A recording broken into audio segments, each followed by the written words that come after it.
Welcome back to the podcast. I am so excited to introduce you to one of my new friends. This is Alessandra Pollina. She's the founder of Quotable Media Co, a PR and marketing agency that works to elevate women and brands and produces Quotable, a female entrepreneur podcast, and Quotable magazine. She also hosts the Elevate and Amplify Visibility Collective and runs the Female Founders of Boston Networking Group. Alessandra sits on the board of the Massachusetts chapter of the National Organization of Women, MassNow. And she was also awarded the 40 Under 40 from Boston Business Journal in 2022 and Best Publicist by Boston Businesswomen in 2025. She's based in Boston and she is the mom to an 11-year-old son. And you can find her at quotablemediaco.com. Welcome, Alessandra. So happy to have you here on the podcast. Thank you so much. I'm so excited to be here. Me too. Now, Alessandra, you are one of the founders that I've met who has completed her rare 13th year in business. Congratulations. Thank you. Yeah, I don't know that many people who have been doing it this long either. Yeah, you must have seen, I mean, the landscape has just changed so much with all of the tech, the whole business experience must have been so different 13 years ago than it is today, right? I literally started my company before there was like Instagram. Maybe people were just starting to have like a personal Instagram. There was certainly, I don't think so though. I didn't have an Instagram when I first started. And like there weren't even Facebook groups. Cause when I first started doing like the meetups for my like networking group, it was on meetup.com. And then like I remember when like Facebook groups became a thing and I switched over. Yeah. It's like that long ago, you guys. Yeah. Well, that's especially interesting because I think a lot of people who are, I guess, just starting out in the business world and really trying to gain momentum, they might not get the difference between social media marketing, PR. How would you describe it? Or I guess what were some of the main ways that you would help with PR before the age of social media in business being so big? Yeah, it's so interesting because that's obviously one of the hugest changes in terms of business in general, but also definitely like specifically in the marketing space. Because I mean, even now, like people come to me, like college students, interns, people applying for a job, and they're like, yeah, I love PR. Like, here's my social media portfolio. And I'm like, that's social media. Like, yes, that can be seen as like a part of a PR strategy, but there's so much more to it. Like we were doing this way before social media even was a thing. So yeah, I mean, when I started, and honestly, I do have sort of a bit of an old school like mindset about it, I think still, even though of course we've had to shift and change and like embrace, what's real right now. But I always still love the traditional media outlets and that kind of, the outreach that we do with them, the relationship building that we do with them. So yeah, it was, print, it was, the Boston Globe, like print newspapers, print magazines. They were online too, usually mostly already by then. So it's not like it was only like hard copy print stuff, but it was like legitimate, like old fashioned traditional media mostly. And then when I was starting, I started out as in the restaurant space. So I was doing like restaurant PR specifically. So there were some like kind of fun things already coming out in that space specifically. Like there were bloggers who would come and like take pictures of the food already. Like that was like new back then when I was starting. And then of course that's like what turned into influencers. But back then we started with, we would reach out to the media, which was newspapers, magazines, websites, local news outlets, and sometimes like bigger food bloggers, and invite them in, tell them what the news was, tell them why and how they should, cover it, talk about it, tell the story. And then like facilitate all that to make sure they had, they had the pictures they needed. They could come in for like lunch and try it, whatever. And then, yeah, it all snowballed quickly from there. Like the bloggers turned into Instagrammers. That became a whole, influencer marketing became a whole separate piece of it. The influencer relations, which can be part of PR. Yeah, it's changed a lot. And even just on the business side, like the way that you can connect and find like other, like when I started my business, I didn't know anyone else who like had a business, like because there was not like that community of, oh, I can go into a Facebook group and like meet other women who have their own business. That's why I did end up starting like a coffee meetup group because I was like, there have to be some of them here, but I don't know where they are. I've never seen them. I can't go onto Instagram and just connect the way you can now. So yeah, I think it's all changed a lot in that time. It definitely has, but one of the things that I think is going to come back around, this is my prediction, is that people are looking in the age of AI, right? Well, in the age of AI, sounds so dramatic, but we are there.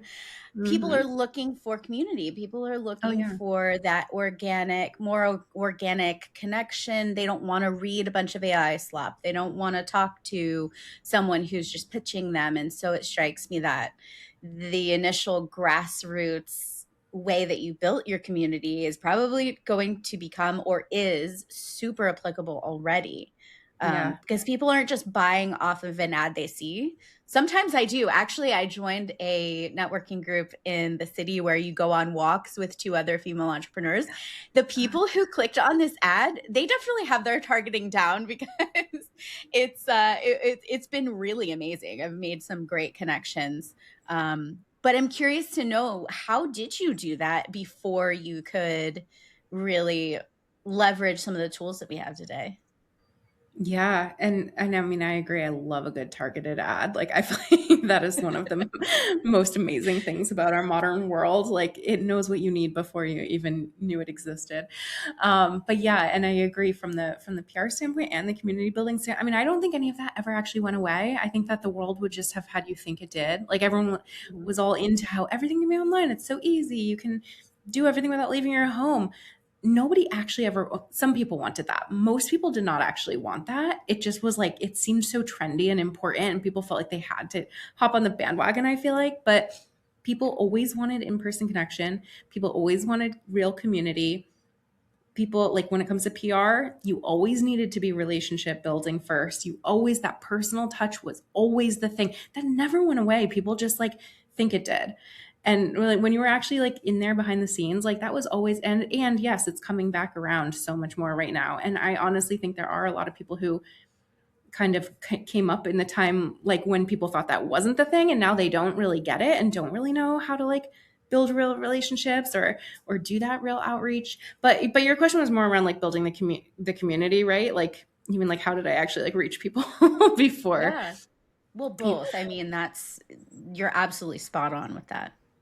It was slow going, I think, but also like I didn't go into trying to find those people with like, oh, I need to get like 100 people together to have this community. I was like, if like one person meets me for coffee, I'll be happy, you know.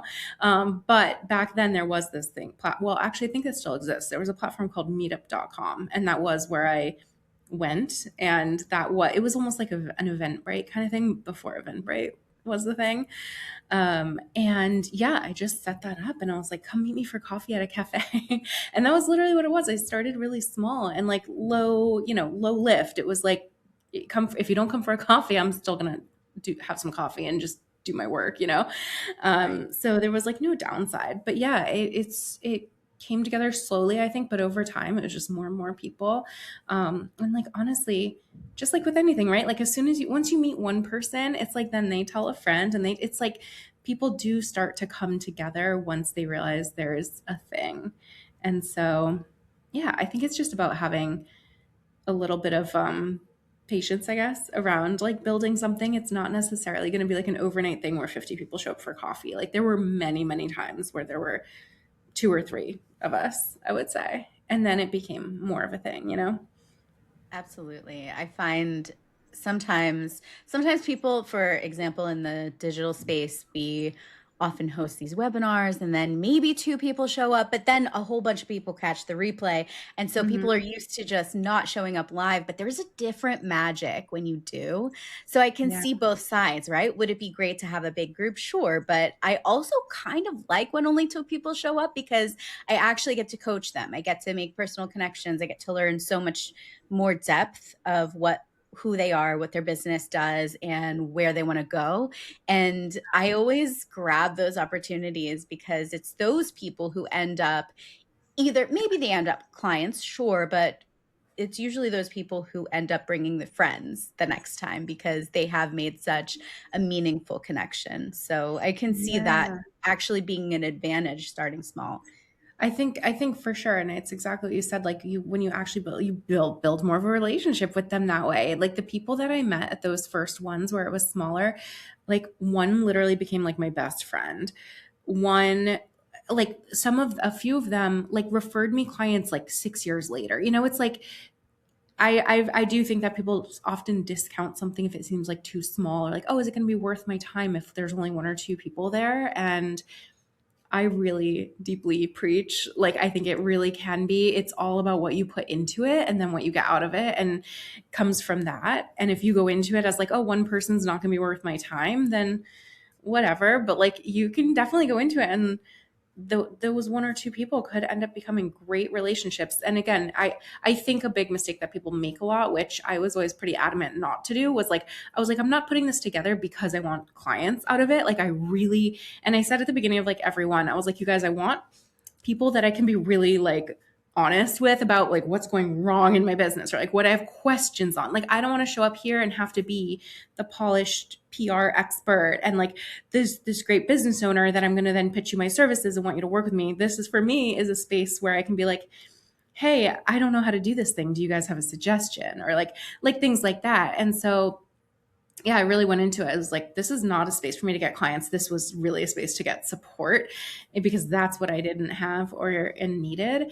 And so I think going into it like that, like people really did feel like that authenticity of like, she's actually here to like make friends, and like, and people did then see my expertise over time. And so, yeah, that's why like years later, they're referring me clients, like whenever they come across someone who might need my services. And I think that pays itself back, in dividends over time. And it's just more about not like necessarily going into it as a super short term, like, what can I get from this, 1 hour meeting right now? Yes. I love that you said that because it's so much more building value and ultimately business success in the long term. If you're serious about wanting to keep your business forever and you're not just looking for fast money and a quick exit, which is, there's nothing wrong with that. There's definitely a place for that. But I think those of us who are very service oriented, we like being with clients, we often have to make those short term, I don't even want to call them sacrifices, but we need to make those short-term choices in favor of the long-term strategy. So I love that you said that because I think we're so conditioned these days to be ready for the viral moment or the big success, overnight success where suddenly you launch and you're going to have 50 people, and it's just not like that. And Mhm. that's, I think, the difference between the business owners who give up quickly. And sometimes there are other factors. I'm not saying, it's definitely no judgment. I've had to pivot in the first 2 years of business like 6 times because I started doing something and I said, this is actually not it. I think I need to try something else. Um, but yeah, it's all in favor of the long-term viability and the long-term heart of it too. What's gonna fill your bucket? What kind of culture would you want to work in if you didn't own the business? That kind of thing. Mhm. So yeah, that's such a good point. Yeah, and I mean, I think pivoting is normal too. Like that's Mhm. pivoting totally fine. But Yeah. it is like that long term kind of like going into it, like, yeah, you're building something for longevity. And it's a different mindset than people I think who are like, okay, I'm gonna turn this around in, 1 or 2 years, sell the business, whatever, make $1 million, like whatever that is. And they're just thinking they're gonna go into something really quick and then get out of it. And it's not like they're actually there for the passion of what they're doing. They're not actually there to build a business, to build relationships, to do anything with like a long term, whatever. I don't know. I just always went into it like, I don't know. I didn't, if maybe because it was before the age of Instagram, I didn't even know there was like an option to like try to build something just to like sell it or try to exit the company. Like I always went into it thinking I was building a business for the rest of my life. And so I think I have always kind of just done things and made decisions from that mindset of like, this is a business that I want this to last beyond me. I don't want to be working here anymore when I'm 60, but I want it to still be an agency. I want it to be a company that's still living and breathing beyond me and set it up for success to be able to run without me. But I still want to be part of it in some way. It's still going to have been my thing, but like I wasn't planning to just have it be a short-term thing from the beginning. Yeah, I feel that way about mine as well. And I love that you're in the thick of it right now, too. I know you just went through a rebrand, right? Well, it was a couple years ago now, but I mean, in the scheme of things, yes. Yeah, how did you, was this one of your long-term plays? You mentioned you want the business to live beyond you, and I know you had originally, the business was named after you, and then you decided on Quotable Media. What were some of the decision factors that went into that? Yeah, it was basically like the long-term play. And I think the one thing to also keep in mind too, which I kind of like talk about this a lot, like in general, but like I think, especially when you're building something long term, right? Like things do change over time. Your desires change over time. What makes sense for you as a business owner, as a person, do change over time. So I'm not saying I went into it with like, oh, here's my 50-year goal and like, here's my 20-year plans. It's not necessarily like that. Like I think you do need to be really open to shifting and like being aware of what you actually want and need over time, and that can change. So this is all to set up to say, like when I first started my business, I really was like, I just want like a lifestyle business. I just wanted to be like a couple clients that can pay my bills and I can have a flexible, work schedule, but I don't need to like, go into an office or report to somebody above me. Like that was my whole, all I wanted. And then after I had my son, I was like things really changed. I was like, oh, actually, I don't want to be the one having to do everything all the time because I want to be able to take time off. I want to be able to pick him up from school. I want to be able to like have a different kind of flexibility. And so I realized what I wanted for the out of the company was actually totally different than what I had before wanted out of the company. And that's totally fine. So I did create different plans and goals kind of around that and like where it was going. I was like, now I want it to be more of an agency. And again, like I just think sometimes we like go through things not like letting ourselves be super aware or conscious of like, oh, my needs for this actually changed. Like it's not a bad thing that like I didn't reach that goal of like this lifestyle business in the way that I had imagined it before, because that's not actually what suits my life anymore now. So I've been pretty conscious about paying attention to those things, I guess. And so over time I eventually also realized that yeah, part of it for me was I wanted to build up my client base. And this came a little bit later than that. This was like a couple years later of like realizing I did want more of an agency, and I had started to build out my team. And I was like, I didn't love having the company named after me anymore. I knew I wanted to build out what we offered more, go beyond just the PR side. And we were going to launch a magazine. I had already launched the podcast. And it just felt like I could bring things under one umbrella more if I had a little bit more of a broad name.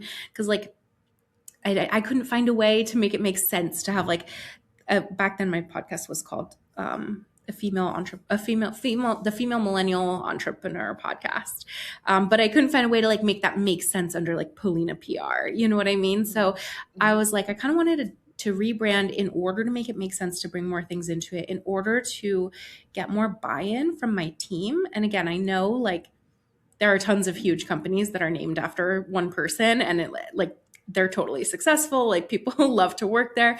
It was really probably a mindset thing for me, but I was like, I want people to not expect Alessandra Pollina necessarily when they hire this company. I want there to be other people who are just as important or more important down the line. And I want them to feel just as much ownership over it almost as me. And so that was part of like removing myself a little bit from all the day to day and opening up the opportunities for bringing more to what we were doing and making it all make sense under one umbrella kind of. To me, that was like my thought process there.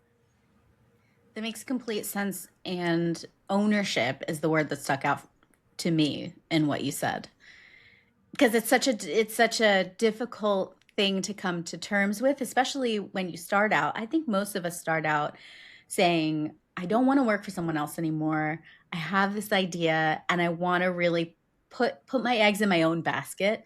And we start out, some of us want to stay solopreneurs forever, and that's totally a valid decision.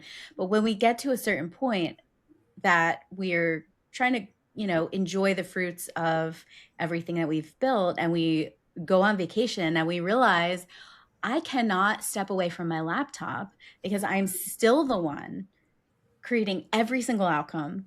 My clients are looking for me personally, and there is just a level of, you get to a point where it's not really about freedom anymore, and it's more like, wow, I just created an extremely demanding job for myself. Is that kind of what you went through? Yeah. Yes, definitely. Exactly. And yeah, and I think for me, it was like, let me just remove myself from it. Not remove myself completely. I was still the main person for much longer after that. But yeah, like in the minds of the clients, let's remove me. So they'll be Yeah. like, I work with Quotable Media Co. That might be Alessandra. It might be someone else. It might be someone else. Yeah, that was definitely me for a long, long time. What does your role look like now that you're maybe not the outcomes person, owner of every single thing that happens? I'll be honest, I still am owning way too much of it. So I don't want to seem like I have completely removed myself yet or that I have it all figured out.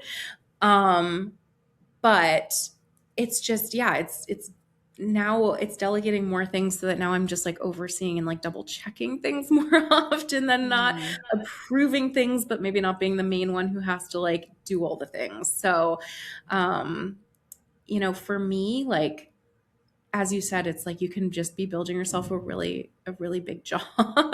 For me, especially in like the PR space, like there's so much communication, and like yeah, that's the point, right? But like even just all the for me, the client management stuff, it's like I love the clients, I love interacting with them, yes, but like all the back and forth of like logistics of like setting up every interview and dealing with all the day to day, just like keeping people informed of what's going on behind the scenes, that was like the thing that I mostly needed to take off my plate and that I feel like has benefited the most in terms of like, okay, that frees up like whole days where I can now do things where I'm building the business. But for me too, a big part of it was that I actually ended up I love podcasting and like putting together the magazine. And those were kind of like the babies of the company because those we started way, way later. So for me, it was a little bit more being able to like take myself out of the day to day of the agency to be able to focus on like those more creative.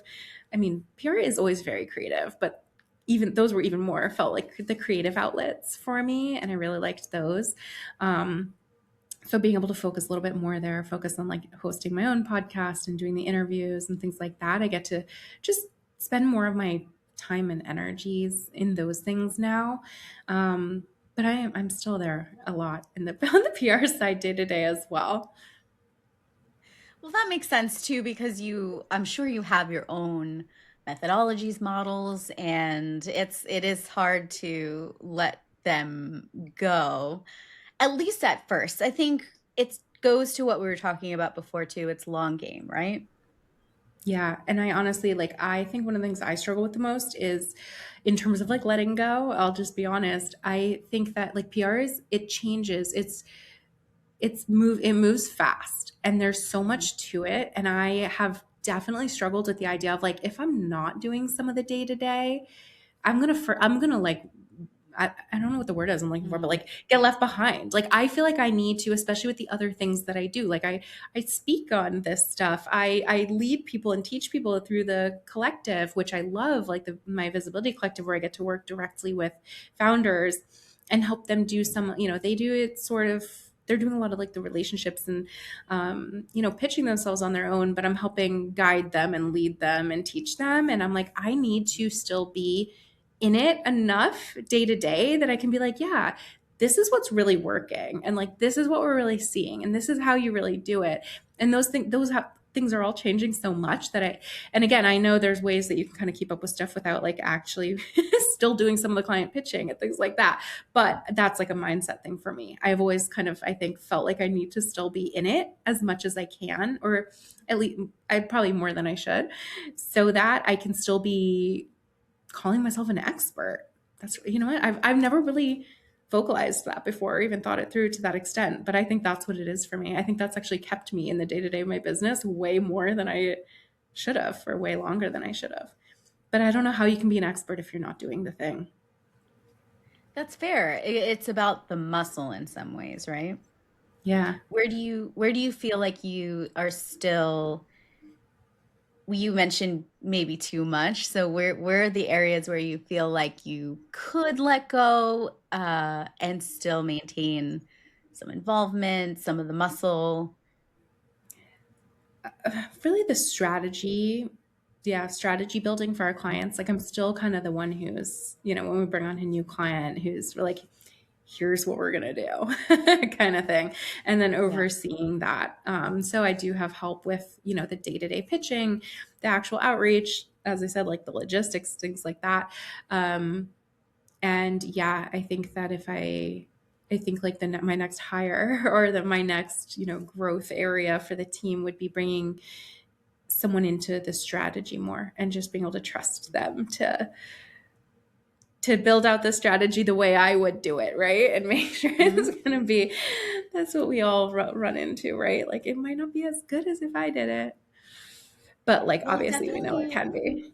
yeah, absolutely. And I tell my clients all the time, trust is a deliberate choice, but trust is also a process of gradually letting go, right? The one trap that we all fall into at some point is, okay, I'm going to hire an expert with this title at this level, and then day one they're good to go. Now, we all know that day one thing pretty much never happens, but we have high expectations, and I think that's good. People manage themselves Mhm. well to high expectations, and they don't manage themselves well to low expectations. And the tricky part of working for a founder, having done it for almost 2 decades, working with mostly directly with founders, it's difficult to walk around in someone else's brain and make decisions when they haven't really done the work to deconstruct their brains a little bit.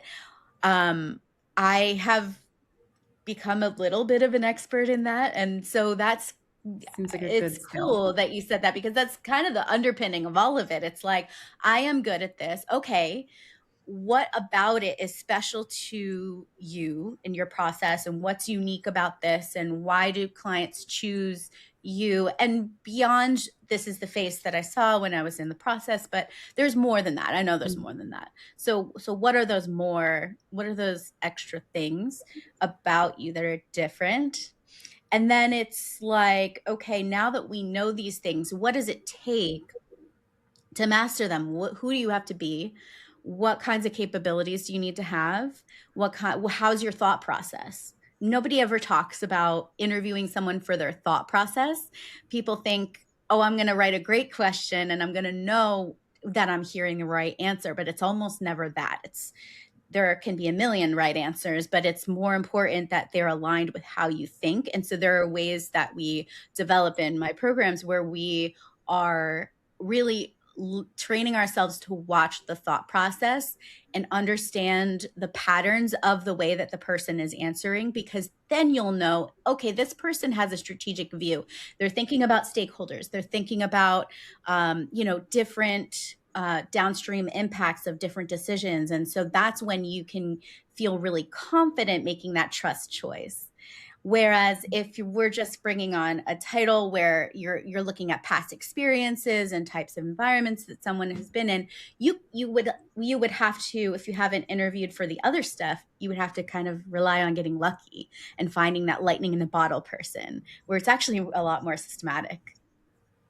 Yeah, that makes so much sense. And I didn't probably know that. So, yeah, no, it totally makes sense. It totally makes sense. And I think I have ended up often hiring smaller or like hiring lower level, thinking, oh, I just need like assistance, right? I just need some help with this stuff. It doesn't have to be like a high level person. Or what happens to me a lot is I have a great intern through like a semester, and I start to feel like I can't live without her assistance. And she knows everything, right? And they've become very like in the company. They already know everything. They know the clients, everything. So I'm like, oh, this would be a great person to hire. And how wonderful to have this like pipeline where they come from, an internship, and then we can hire them.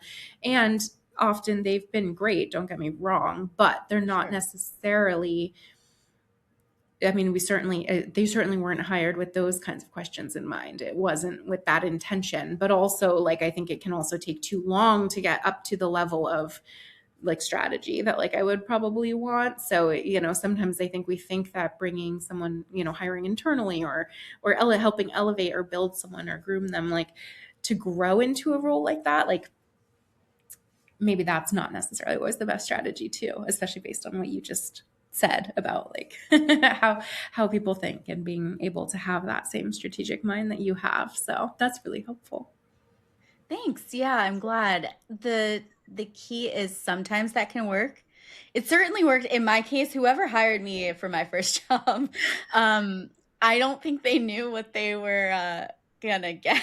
I don't think I knew who I was at that point that I could ever even sell them on, oh, I'm a strategic thinker and I'm Yeah. gonna partner with you to build the business, which is ultimately what happened. I built their talent acquisition function from scratch after talking my way into my first job as an intern by saying, "Oh, actually you're spending a lot of money on vendors when these are my top 3 skills." And they were like, well, "That's reasonable." And they offered me a full-time job.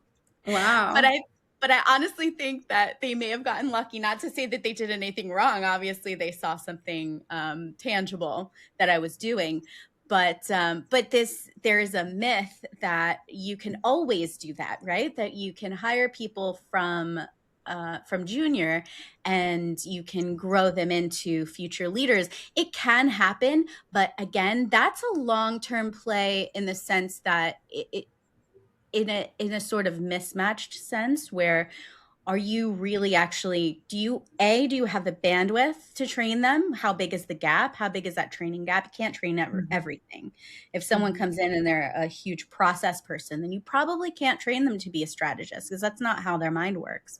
And then on the other side of the coin, how much context are they missing, having not really ever worked full time in an environment where they can learn from that environment, bring different perspectives into your business, and that's valuable too. And I think also, no matter how big your company gets, I see it all the time in the startup world where they're very obsessive about needing people from one industry, and to the effect that it is for you, your PR. So it's important to have a basis in PR because then you get the context, you know, the landscape, you know, the stakeholders, the people, you know, who's a good match for which outlet and things like that. But, but whether it has to be in a small entrepreneurial business is less important, right? You could Right. pull from corporate, you could pull from another entrepreneurial business, but they might have a completely different vertical that you have. So those extra perspectives bring a very interesting type of context when you hire kind of mid-level or even more senior. And Yeah. then that's another thing that makes your conversation in the interview even better because then you can see, okay, are these capabilities that they're bringing from another environment? Is that something I want to add into my business? Because you're kind of Mhm. it's almost as if your business was a person and you were saying, these are the things that my business is really talented at based on who I am. And how can we add to that and, you know, enhance the capabilities of the actual business and what it can do, regardless of who comes into the role. And that's another thing too. That's kind of I don't hear people talking about it that way. They're looking for Oh. somebody who can come in day one, right? But yeah, that's one of my favorite things to nerd out about. I love the way you put that. I think that makes so much sense. And I haven't heard anyone talk about it like that. Like if your business, yeah, your business was a person, like what are the traits that it already has and what are the things you'd want to build in? And I love what you said. I think definitely like if you had told me that years ago about, I mean, just, yeah, like people, not everybody wants to be a leader or not everybody is going like built to be a leader. Like I think that's actually a really important piece of it. So you can't just assume that somebody you bring in on the lower level because if they're going to be with you for a certain amount of time, they're going to necessarily move up into a leadership role or want that kind of position because that is what I found. Not everybody wants that. I've hired a lot of people Yeah. who they just want to be told what to do and tick the boxes and they can be great at that and that can be a great help, but that's not necessarily going to be the person who's going to help build the business out, because after a couple of years they are going to become like a supervisor and be able to pass down what they've learned to someone else, because they just don't want that. And I think like as business owners and the kind of people who just, that piece of it kind of comes naturally. Like I was really surprised by that. I didn't know that there were people out there who would just be like, no, I don't want that. I don't want to move up, or I don't want to have anybody under me. I just want to tick the boxes and be told what to do all day. That blew my Yeah, mind when I learned that. there is definitely a place for that, right? Though, I mean, one benefit of having a higher volume now of work to do is that it's a little you're almost forced to be in the position where you have to look at your workload and say, okay, you mentioned earlier in our conversation that you had a couple of things that were really creative, new ways to build the business. Probably you would collab and network with other people, and there's so many other things that as the owner of the business really has to be you and Mhm. really should be you. um, and at the same time, there is also repetitive stuff that has to get done. I don't know about you, but like anything I have to do twice, I'm like, oh, I'm so sick of this. And I'm very dramatic about it. I could stand to flex myself in that, in that arena a little bit further, but I do that type of work always needs to get done. So this is Mhm. not me saying, oh, we should never hire juniors. We should never have interns. And definitely there's a place for that. Yeah. And once you're really good at engineering that workflow in your business, and we come to it naturally, I think, after being so much in building phase for so long, we'll eventually get to the place where we find ourselves when we're stuck in the everything mode, or the habit mode, I like to say, where it'll take too long to train someone on this repetitive thing that I keep doing. Like, no one will send a calendar invite like me. We can fall into that trap a little bit. And then eventually you realize, well, I literally held back on a launch because I spent 5 hours last week doing my emails. Like, was that the decision that's going to help me long term, right? And until we Right. make it a bunch of times, we usually we usually don't have to face it. Yeah. Yeah. I mean, I can definitely be a slow learner about those things, because it's like you don't even have time to think about it. Like, let me just get it done and then I'll think about if this was a good decision or not. And then there's When I always tell the you, everyone will be able to relate to that. It's something we all do. You can't be an I entrepreneur and not be a little bit that person, right? Because you're here and you've succeeded for 13 years because you're good at a whole lot of stuff, and that's just who we are.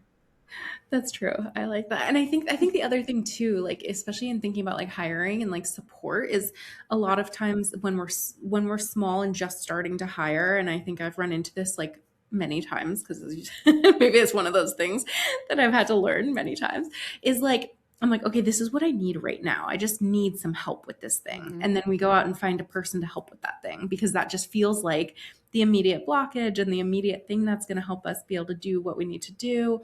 And then we have, yeah, a person who's going to help with that thing. And maybe we should have been more strategic about what else could that role be, or what is that going to look like a couple months down the line, or like, I don't know. I just feel like I've run into that where I'm like, okay, I just need this right now. And also just maybe also the needing it right now thing, and just kind of running into things like that pretty quickly, because it's like, well, I just need this off my plate immediately, and you hire someone to help with it. And yeah, that's not a bad thing, that could be fine, but Sure. maybe it could have been done better, and thought a little bit more about the type of person and the type of work. Well, the crazy thing that no one expects is that actually, when you do it right, when you're really good at hiring, the checklist that you have in your mind that needs to get done tomorrow, they're going to be done with it in half the amount of time Mhm. once they get onboarded. Obviously, there's always a little bit of a lag, but they're going to be firing out, and it's not going to take the budget of hours that you think it's going to take. And then they'll say, I'm ready for something else, and then you're like, oh, let's try to shoehorn these other things in, but you never interviewed for that, so you don't know if it's even a good work match for that person. And there's way, I mean, this is why I have a consulting practice to help establish organizations undo some of these really common things because they're still operating like they're 5 people, where you can get away with that a little bit more, the shoehorned roles thing, or even the patchwork of contractors. Everybody starts out with the intern and the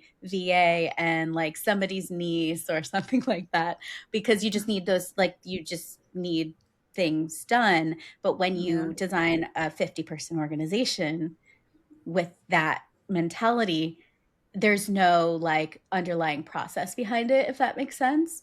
And Yeah. so walking that back is way harder than starting it in the beginning. And that's why I really am excited to help people make that shift. But you also said something about the patchwork of contractors and listening to that early advice. Can you share what that was like?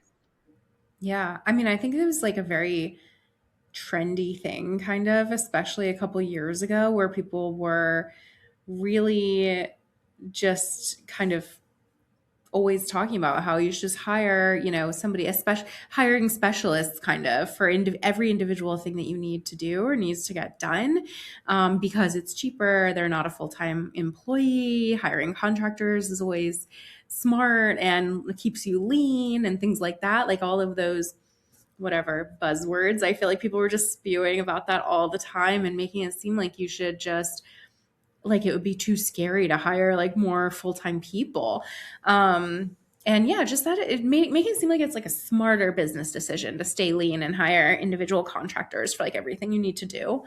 But yeah, I don't know. I found, and again, I do think that like I feel like PR is a little bit different than most other industries because there really is a level of specialization and like expertise that and there's also just a certain something that like you can't quite put, you just have to be the kind of person that people do want to like respond to and work with and like talk to and like respond well to your relationship building. And I have seen it with like, I've had people I absolutely love who just don't seem to have it.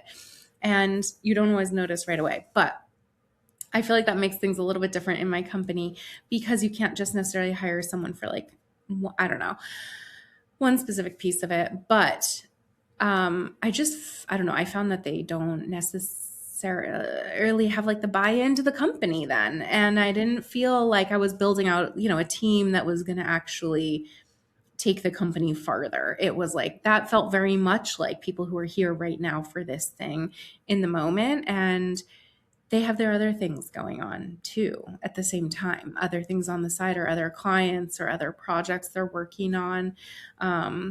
So for me, I'd rather, even if it feels harder, even if it is maybe harder to find like a full-time role of someone who can do maybe more than one specific thing, but still do them pretty well. But I find that to be so much more valuable when you can find someone who actually really wants to be part of the company in that way. And like, this is their life and livelihood and they want to be part of what you're building rather than just 10 hours a week of this special thing, and they think of themselves as like they're also their own business owner running a business. Does that make sense? It does, yeah. It does. I have like 40 follow-up questions in my head. I'm like sorting through, trying to think of which one to ask first because there's so much to what you just said that is so relatable, important, and you're clearly at that point where the patchwork of contractors, it works for specific reasons. It works when you have a discrete piece of work. And as you said, as an agency, ultimately, there's going to be plenty of use cases for contractors. Contractors can work when there is a discrete piece of work that needs to be done by, X amount of time for the life of the client contract, which sometimes is like 3 months, 6 months, a year, or whatever the case may be, maybe longer term than that. But it's very, very defined. Contractors have to have boundaries. They're not, it's actually illegal to train them and define how they need to do the work. And so, as you say, it's just by nature of the need to have such a defined contract, you don't really get the organic investment, like emotional investment. There's also an opportunity cost where how much time are you taking managing your patchwork of contractors? The other time I like Mhm. to use contractors and recommend using contractors is if you don't have a process nailed down and you need somebody to evaluate the process that has just naturally developed, then it's Mhm. great to do a short-term audit with a highly experienced contractor so that you can nail the process, make it repeatable, try some new things with a mentor on board, and then that naturally ends. And then you bring someone in to maintain it. For anything that's like long term, core to your evolution, specific to you, needs to get into your brain to carry on the specialness of your business and be almost part, not unofficially, right, but partners, owners with you. That's such a great thing that people are really looking for these days. And entrepreneurs today have such a unique opportunity.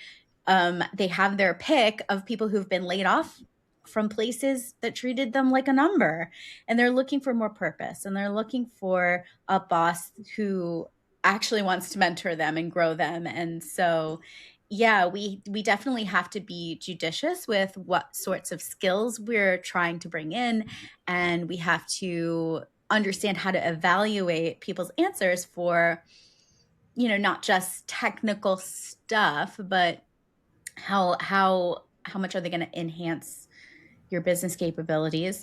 But then Yeah. there's this like culture element too, right, of who is going to actually be invested long term, who wants to grow with a business that they don't have to own, because it can be a slog. It can be incredibly invigorating to be an entrepreneur, but it can also be a slog. And some people might love the environment and not actually want to do the building a business thing themselves. And so there's just so many Mhm. people who've been underutilized in corporate that we are in such a strong position as entrepreneurs to offer them something meaningful. And I love that. Yeah. Yeah, that's true. That's a really good point. Yeah. I've found really good, like for me, the only kind of like contractor situations that I've loved is like the designer for our magazine, the like graphic designer, because nobody on my team is specifically a perfect graphic designer, and it's a very set thing. She's doing Hmm. it this many times a year, blah blah blah. And also like my podcast editor, like having someone come in and they just do that thing. But yeah, for like the internal, for the PR agency, I just don't see it work. It doesn't work the same way as that. Yeah. Yeah. And to the, I imagine, like, I literally have a visual right now of the patchwork where you're actually, not you specifically necessarily, but people waste a lot of money paying a higher rate for contractors because they're worried about the additional expense of tax, and there are business insurance and things that we might need to have if we bring on someone W-2. But at the same time, it's not that much more expensive than it is to hire five contractors for one area of specialization, right? As long as the tasks go together, the capabilities are lined up, we've done it a little bit strategically, we've designed a role that can outlive whatever very specific mix of skill sets one person has. As long as we're doing that up front, it's Right. often cheaper just to go, even Right. if you do And part I time think and over you don't, time, yeah, you especially, don't. like, Mhm. yeah, it ends up being, it just makes more sense. I think it makes the business more money over time to have somebody who's going to be there and be like in it and want to be part of the growth of the company rather than having to, like in my experience, contractors, they don't necessarily want to stick around for years and years. And if they do, they're raising their rates every year or every couple months. And so yeah, like it might seem in the first moment a little bit cheaper, but in my experience, it never has been. Well, plus there's this again, the lag time in onboarding and training a new person all the time, and the Yeah, churn, and that takes a lot from you as well, because exactly. you do want to do a good job and train people, and the longer they stay, the less you have to do that, and the more that initial training period pays off. Right. Yeah. And people often hesitate too because they think, oh, if I do W-2 like an official hire, then they always have to be full time. It's not necessarily true.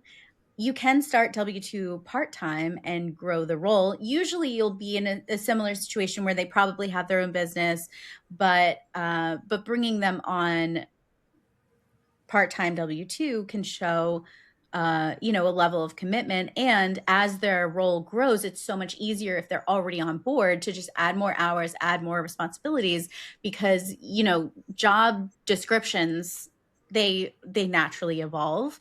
And that's when you can have the person make lifetime improvements to your business, where maybe we have a collection of tasks, and if they can systematize and automate and then add more things to their plate, and that's what growth actually looks like, and mentorship actually looks like. It's like, okay, systematize this, make it as good as you can possibly get, automate as much as possible, and then let's add more capabilities onto your plate that are in line with your skill set and what you're naturally strong at. And that's really how the high of being able to genuinely grow as a person in a work environment, it's been life-changing for me. And I think I wouldn't be in the position I am now unless I had those early experiences and continuing experiences after that first time I did it on purpose, but actually being able to grow as a human through work by having a safe environment to experiment, try new things, figure out what worked, what didn't work, systematize, and then add more capabilities. It's been cool. Yeah. Yeah. And to your point, like one of my best employees and hires once she was W-2, but she was like kind of on mother's hours. She had a lot of kids and didn't want to necessarily be 40 hours a week. And that was, the pay reflected that. And that was what everybody was happy with. And so like, that's actually a good point too. Like it doesn't have to be a contractor. It could be someone who this is her only job, but it's not necessarily quite 40 hours a week. And she got to still pick her kids up at school at the end of the day, which was ideal for everybody. So yeah, I think looking into what the actual options are and what makes sense. And also not assuming what people might want, because I think sometimes you'll be like, oh, nobody's going to want a W-2 job that's not 40 hours a week.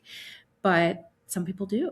And so like, I think just like, don't hold yourself back with thinking that a certain role has to look a certain way and nobody's going to want it the way that like maybe feels better for you and your growth, or maybe they're going to want to grow into more hours over time. And that's, staying flexible can benefit both of you. Yeah, and sharing the intention up front that we want this to be a role that grows with the business. You can definitely share that without making any concrete specific promises of when that's going to happen.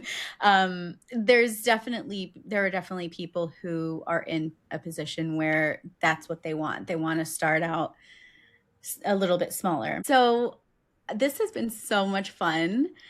I want to make sure our listeners can get in touch with you if they want to. So how can they stay in touch and get involved in your world? They can, oh my gosh, in many ways. You can find me on Instagram. On Instagram, I am Alessandra Pollina. They can also go listen to the podcast that I mentioned, Quotable, a female entrepreneur podcast, where I talk about PR and business and interview other businesses. So that could be a cool way to kind of get into my world. But yeah, and my website is quotablemediaco.com, and you can find my email right on there too. It's alessandra@quotablemediaco.com. I feel like people don't give that out enough, but I'm like, hey, if you want to get in touch, email me. That's honestly the best way. And I would be so happy to connect with anybody who's been listening today. Amazing. I will also add in the show notes the way to book your free 20-minute strategy call with Alessandra if you are looking for PR support in any way. She is such a great connection. Yeah, I'd love for people to book that and just chat through your PR ideas, strategy. If you were like, you have no idea what it is, that's totally fine. And, or just anything. Yeah, let's just connect. I'm happy to. Fantastic. Thank you so much. Thank you. And good luck with your next level. I can't wait to see what you do with your business and your team. Thank you.